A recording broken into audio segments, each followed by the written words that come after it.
చేసుకోండి మామా. Everybody drop. Hello everyone, welcome to KK creative vlogs. అందరు ఎలా ఉన్నారు? నేనైతే చాలా బాగున్నాను. ఇప్పుడైతే మేము పాండిచ్చేరి బీచ్ నుంచి చిదంబరంకి అయితే వెళ్తున్నాం. పాండిచ్చేరి నుంచి చిదంబరానికి 64 కిలోమీటర్స్ దూరం అయితే ఉంటుంది.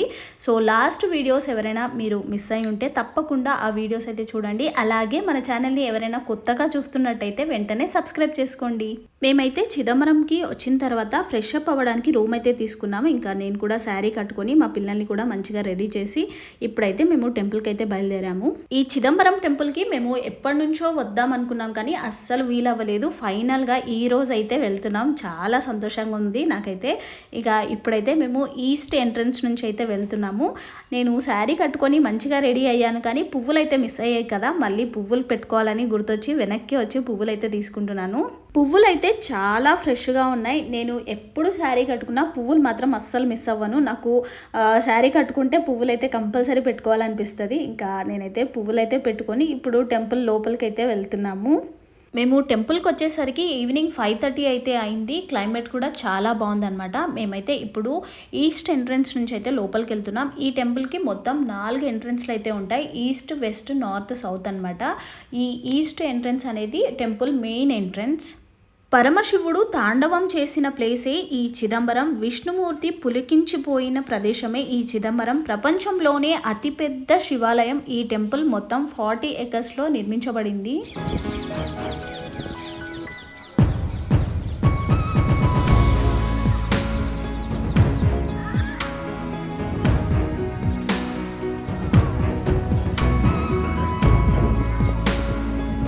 మనం టెంపుల్ లోపలికి రాగానే ఫస్ట్ అయితే మనకు ఎంట్రన్స్ దగ్గర వినాయకుడు అయితే దర్శనం ఇస్తాడు. ఇక్కడ వినాయకుడిని దర్శనం చేసుకొని ఇంకా మనం లోపలికి అయితే వెళ్ళాలి.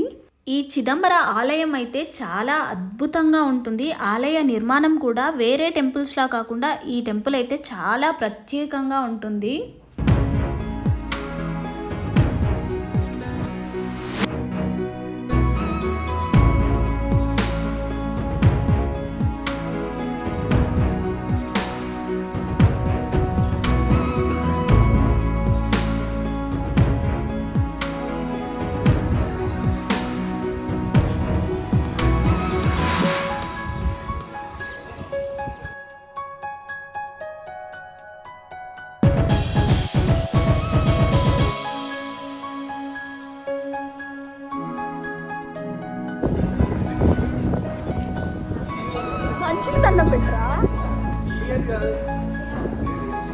ఈ గుడిని మానవ శరీర ధర్మంతో నిర్మించారు. మనిషికి నవరంధ్రాలు ఉన్నట్టు చిదంబరానికి 9 ప్రవేశ ద్వారాలున్నాయి.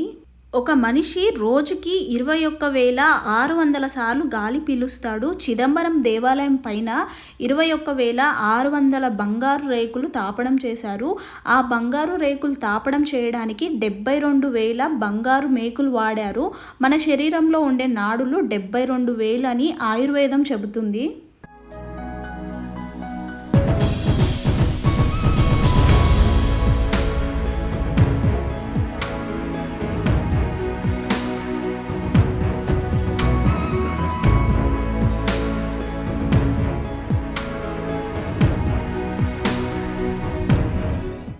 చిదంబరంలో పొన్నాంబలం కొంచెం ఎడమ వైపుకు ఉంటుంది. అది మన హృదయస్థానం. అక్కడికి వెళ్ళడానికి పంచాక్షరి పడి ఎక్కాలి. అది నమశివాయ పంచాక్షరిని సూచిస్తుంది. ఇప్పుడైతే మీకు లోపల కనిపిస్తుంది కదా, అదే గర్భగుడి అనమాట. లోపలైతే కెమెరా అయితే అలో లేదు. అందుకోసం నేనైతే వీడియో అయితే ఓన్లీ బయట మాత్రమే షూట్ చేశాను.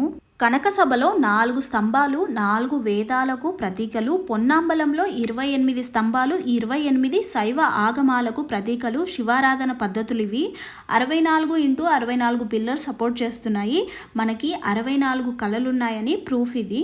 అంతేకాదు అడ్డు పిల్లర్స్, రక్త ప్రసరణ నాళాలు, 9 కలశాలు, 9 రకాల శక్తికి ప్రతీకలు. అర్ధమండపంలోని 6 స్తంభాలు 6 శాస్త్రాలకు ప్రతీకలు. పక్కన ఉన్న మండపంలోని 18 స్తంభాలు 18 పురాణాలకు ప్రతీకలు. నటరాజస్వామి నృత్యాన్ని కాస్మిక్ డ్యాన్స్గా ఫారినర్స్ గుర్తించారు. టెంపుల్ లోపలైతే చాలా అద్భుతంగా ఉంటుంది. శివుడు మనకి ఏ టెంపుల్‌లో అయినా సరే కానీ లింగ రూపంలో దర్శనమిస్తాడు కదా! కానీ చాలా రేర్‌గా విగ్రహ రూపంలో దర్శనమిస్తాడు. కానీ ఈ చిదంబరంలో మాత్రం స్వామివారు 3 విధాలుగా మనకి దర్శనమిస్తారు. అందులో మెయిన్‌గా ఆనంద తాండవం చేస్తున్న నటరాజస్వామి స్వరూపం ఇప్పుడు మీరు చూస్తున్నది అదే. నేనైతే ఫస్ట్ టైం ఇలా శివుడు తాండవం చేస్తున్న విగ్రహం అయితే చూశాను. ఎంత బాగున్నారంటే నిజంగా దూరం నుంచి అయితే మేము చూసాము. కానీ అక్కడ చూసినంతసేపు నాకైతే ఇంకా చూడాలనిపించింది అనమాట. అక్కడ పక్కనే వాళ్ళని అడిగితే స్పెషల్ టికెట్స్ కూడా ఉంటాయన్నమాట. ఒక్కరికి 200 తీసుకొని శివుడు దగ్గరికి తీసుకెళ్ళి మనల్ని అయితే చూపిస్తారు. మొత్తం చీకట్లో దేవుడు కూడా మనకి సరిగా కనిపించరు అనమాట దూరంగా చూస్తే. అందుకోసం ఇలా స్పెషల్ టికెట్ తీసుకున్నాం అనుకోండి చాలా బాగా చూడొచ్చు. నిజంగా ఆ శివుణ్ణి అలా చూసినప్పుడైతే మా జన్మ ధన్యమైంది అనిపించింది నాకైతే. రెండవది చంద్రమౌళేశ్వర స్ఫటికలింగ రూపం. ఇది దైవం మానవ రూపం కలిసిన స్వరూపం. ఆ 3వ రూపమే చిదంబర రహస్యం. గర్భగుడిలో వెనక గోడపై ఒక చక్రం ఉంటుంది. దాని ముందు బంగారు బిల్వపత్రాలు వేలాడుతూ ఉంటాయి. అయితే అవి మనకు కనిపించకుండా ఒక తెర ఉంటుంది. దర్శనానికి వచ్చే భక్తులకు అర్చకులు ఆ తెరను నామమాత్రంగా తీసి చూపిస్తారు. ఆ ప్లేస్నే శివోహం భవ అంటారు. శివ అంటే దైవం, అహం అంటే మనం, భవ అంటే మనస్సు. అంటే ఆ దైవంలో మనస్సు ఐక్యం అయ్యే ప్లేస్ అని అర్థం. ఏ రూపం లేకుండా అజ్ఞానాన్ని తొలగించుకుంటూ దైవ సాన్నిధ్యాన్ని అనుభూతి చెందడమే ఈ చిదంబర రహస్యం.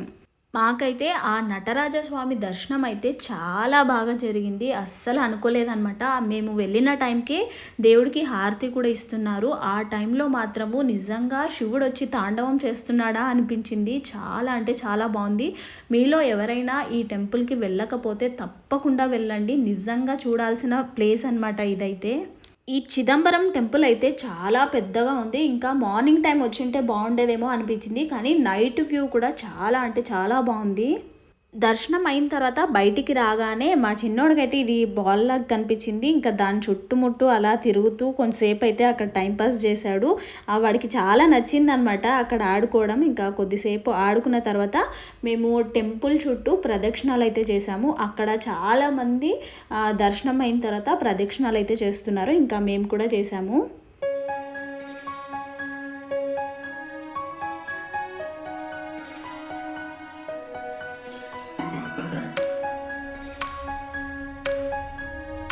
ఇప్పుడైతే మేము టెంపుల్లో ప్రదక్షిణాలు చేయడం అయితే స్టార్ట్ చేసాము. టెంపుల్ చాలా పెద్దది కాబట్టి ప్రదక్షిణాలు చేయడానికి కూడా టైం పడుతుంది. ఇంకా అలా వెళ్తుంటే మనకి అన్ని గుడులు అయితే మనకి కనిపిస్తాయి. ఇక్కడ నంది చూసారా ఎంత బాగుందో, చాలా పెద్దది. ఇక 4 గోపురాలు కూడా మనకు కనిపిస్తాయి అన్నమాట టెంపుల్ చుట్టుముట్టు తిరుగుతుంటే. ఇక్కడ వినాయకుడు కనిపించగానే మా పిల్లలు అయితే గుంజీలు తీస్తున్నారు. మీలో ఎవరైనా ఈ చిదంబరం టెంపుల్ని చూడకపోతే తప్పకుండా ఈ టెంపుల్కి అయితే వెళ్ళండి. నిజంగా చూడాల్సిన ప్లేస్ ఇది.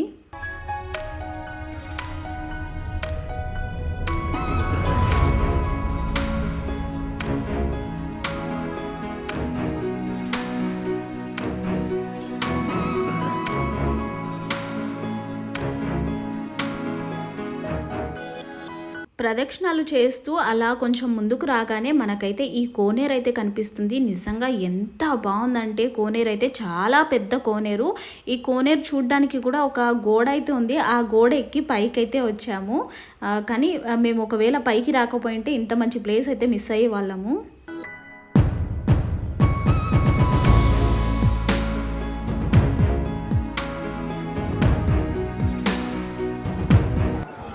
ఇక్కడేమో దారి లేదు, కానీ నేనేమో గోడ దొంకి మరీ ఈతలకి వచ్చిన. కానీ వ్యూ మాత్రం బాగుంది.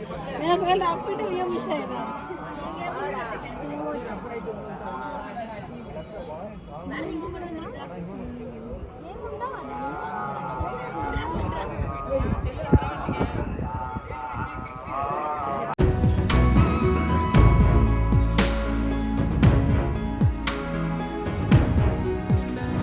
ఇక్కడ గోడ చూసారా ఎంత పెద్దగా ఉందో. ఆ గోడ ఎక్కి జంప్ చేసి అవతలకి వెళ్తే మనకి కోనేరు అయితే కనిపిస్తుంది. నేను శారీ కట్టుకున్నాను కదా, నాకు ఎక్కడానికైతే కొంచెం ఇబ్బంది అయింది. కానీ మా ఆయన అయితే హెల్ప్ చేశారు. ఇంకా మా ఆయన హెల్ప్తో నేనైతే కోనేరు అయితే చూసాను. చాలా హ్యాపీగా అనిపించింది.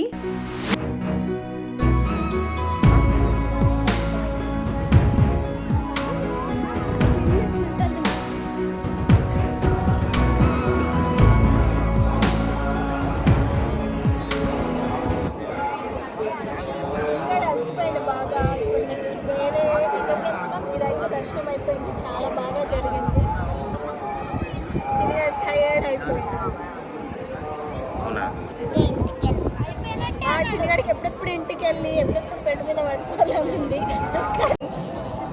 బాగా నిద్ర వస్తుంది, అందుకోసం అట్లా చేస్తుంది. నాటీ బాయ్, అరే నువ్వు అట్లా చేస్తాను నాటీ బాయ్ అంటారా? Naughty boy.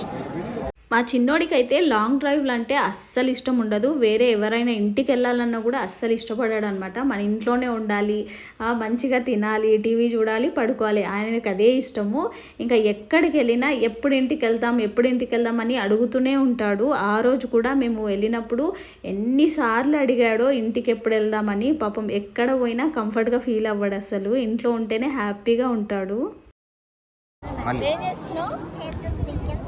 చేతులు పీకిస్తున్నంట. ఏ చూపి, ఎట్లా చూపి. అరే చిన్నగాడు చేయలేదా? ఏది చెయ్యేది? అరే 3 ఉన్నాయి చిన్నగాడి చేతులు కాదు, వేళ్ళు. నాకు ఎన్ని ఫింగర్స్ ఉన్నాయి?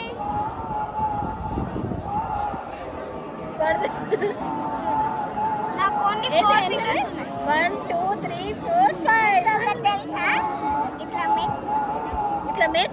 ఇట్లా మేకినా ఇగో తీసేసిన పీకేసిన ఇగో నాకు 3 ఉన్నాయి. ఎట్లా అట్లా వేయాలి. ఎన్ని ఉన్నాయి చూపి.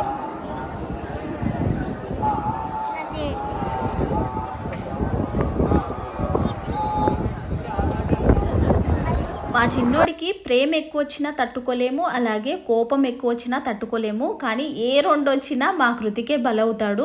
పాపం వాళ్ళ అన్నని చూడండి ఎలా ఆడుకుంటాడో. అయినా కూడా మా కృతికి అయితే ఏమన్నాడు. తమ్ముడు ఆడుతున్నాడంటే అలా ఆడిపిస్తూనే ఉంటాడు. నెత్తి మీద ఎక్కి వాడి నెత్తి పీక్కుంటా ఎలా ఆడాడో, అయినా కూడా ఏమనకుండా అలా ఆడిస్తూనే ఉన్నాడు. వాళ్ళ తమ్ముడు హ్యాపీగా ఉంటాడని. ఇంకా అలా కొద్దిసేపు అక్కడ ఆడుకొని ఇంకా టెంపుల్ నుంచి అయితే మేము తినడానికైతే బయలుదేరాము. హోటల్కి రాగానే అక్కడ మెనూ చూడగానే అక్కడ ఫస్ట్ బ్రోక్లీ సూప్ అని రాశారు. మా చిన్నోడైతే ఫుల్ ఎక్సైట్ అయిపోయాడు. మా చిన్నగాడికి ఇక్కడ బ్రోక్లీ సూప్ ఉంది, అది చూడగానే సూప్ అంటున్నాడు.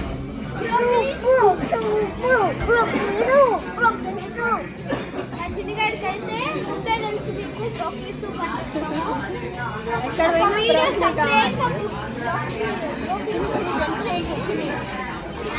ఇక్కడ టేబుల్ మీద 3 ప్లేట్లు చూసేసరికి మా చిన్నోడైతే షాక్ అయ్యాడు. ఎందుకంటే నాకేది ప్లేటు, నేను బ్రోక్లీ తినాలి కదా, నాకు కూడా ప్లేట్ కావాలి అని వాళ్ళ అన్న ప్లేట్ తీసుకొని ఇది నాదే ప్లేట్ అని చెప్తున్నాడు. వాడికి బ్రోక్లీ అంటే చాలా ఇష్టం. ఎప్పుడు కనిపించినా అది తినాలన్నమాట. ఇంట్లో కూడా రెగ్యులర్గా మా చిన్నోడైతే బ్రోక్లీ అయితే తింటూ ఉంటాడు. ఇంకా ఆ హోటల్లో కనిపించగానే ఆ రోజైతే కడుపు నిండా బ్రోక్లీ అయితే తిన్నాడు. ఇంకా మా కృతిక్ అయితే పన్నీర్ రైస్, నేనైతే చపాతీ తిన్నాను. అలా తినేసి ఇంకా మేము అక్కడి నుంచి అయితే బయలుదేరాము.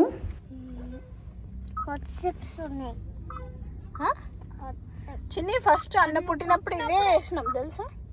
అన్నకు కూడా ఇదే వేసినాం, నీకు కూడా ఇదే వేసినాం తెలుసా? చలి పుడుతుందా?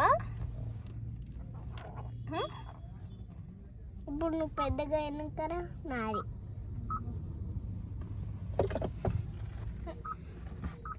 నువ్వు పెద్దగా అయినావు కదా, ఇప్పుడు నాది. నువ్వు పెద్దగా అయినావు కదా, అది నాది. మేము డిన్నర్ చేసి వచ్చేసరికి 9:30 అయితే అయింది టైం అయితే. ఇంకా అక్కడ నుంచి మేము కుంభకోణానికి అయితే బయలుదేరాము. చిదంబరం నుంచి కుంభకోణానికి వెళ్ళడానికి 2 hours టైం అయితే పడుతుంది. 72 kilometers అయితే ఉంటుంది. ఇప్పుడైతే మేము బయలుదేరామన్నమాట. కుంభకోణంలో నవగ్రహ టెంపుల్ అయితే చాలా ఫేమస్ కదా, ఇప్పుడు అవి చూడడానికైతే వెళ్తున్నాము. నైట్ అంతా మేము కుంభకోణంలో స్టే చేసి మార్నింగ్ అయితే టెంపుల్స్కి వెళ్ళాలి. ఇక్కడ కార్లన్నీ ఆపేసరికి ఎవరో విఐపి వెళ్తున్నారు అనుకున్నాం, లేదంటే రైల్వే ట్రాక్ ఏమైనా ఉందేమో అనుకున్నాం. కానీ మేము అనుకున్నది ఏది కాదనమాట. అదేంటో మీరు కూడా చూడండి.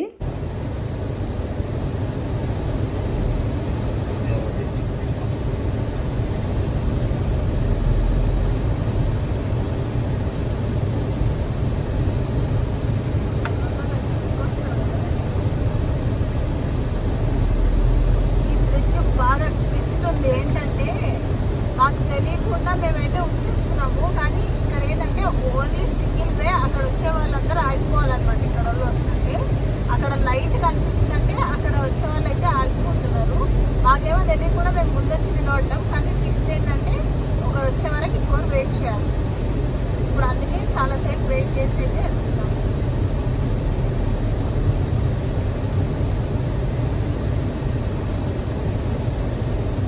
ఓన్లీ బైక్స్ మాత్రమే వస్తున్నాయి.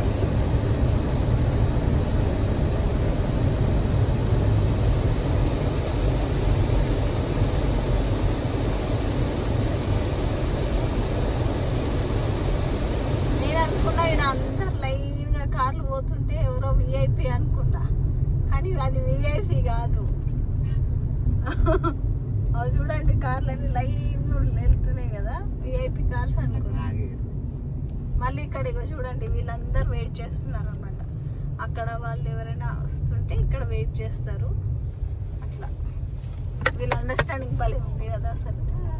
మేము కుంభకోణానికి వచ్చేసరికి నైట్ 12 అయితే అయింది. ఇంకా ఆ టైంలో ఎక్కువ రూమ్స్ కూడా ఏం చూడలేదన్నమాట.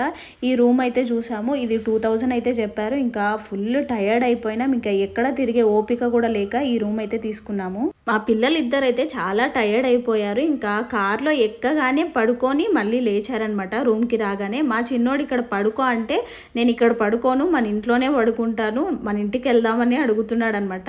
ఇప్పుడు కాదు రేపు మార్నింగ్ వెళ్దాం, ఇప్పుడు పడుకో అంటే ఇంకా అలా కొద్దిసేపు అడిగిన తర్వాత పడుకున్నాడు. ఇక్కడ కూడా చూడండి వాళ్ళ అన్నని తన్నుకుంటూనే పడుకున్నాడు మా చిన్నోడు. పడుకోగానే బాగా నిద్ర పట్టింది, చాలా టైర్డ్ అయిపోయాం కదా మార్నింగ్ అంతా తిరిగి. ఇంకా మా చిన్నోడు లేవ్వగానే మళ్ళీ మన ఇంటికి ఎప్పుడు వెళ్దామని అడుగుతున్నాడు. ఇక్కడ ఏమో కడుపు నొస్తుందని చెప్తున్నాడు. మళ్ళీ మా చిన్నోడికి కడుపు నొప్పి, కృతిక్ ఏమో కాలు నొప్పి అంట. లేచి రెడీ అవ్వండి టెంపుల్కి వెళ్దామంటే అది చెప్పుకుంటూ పడుకున్నారు ఇద్దరు. కాలు నొప్పా సరిపోయారు ఇద్దరు, సాగుతుంది వీక్ అలాగా. వీడెవరు అవుతాడు, కాళ్ళు వచ్చిన వాళ్ళు అవుతారు అట్లా ఏడ్చుకుంటూ. అరే పడతావు రచలిగా.